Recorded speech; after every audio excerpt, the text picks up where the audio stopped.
4 గొర్రెలు ఇచ్చి ఎక్కడ పంపించారు?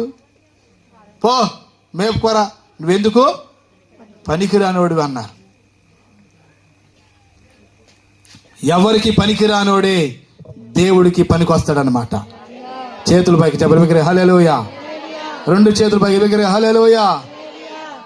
లోకం నిన్ను ఎక్కడ తక్కువగా చూస్తుందో దేవుడు నిన్ను అక్కడ ఘనముగా చూసే రోజులు రాబోతున్నాయి.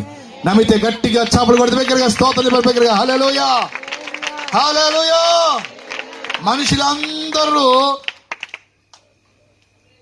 దావీదుని అరణ్యములో గొట్ల మీద చెట్ల మీద చూశారు, కానీ దేవుడు సింహాసనం మీద చూడటానికి ప్రభు ఇష్టపడ్డాడు. గట్టిగా చప్పలు కొడితే దగ్గరగా. కారణం ఏంటి తెలుసా? అందరూ చూస్తున్నారు, ఇన్ని పాటలు పాడిన మనిషి కాదు. ఎవరో దావీదు. అర్థమైందా? ఏ చెప్పండి? అందరూ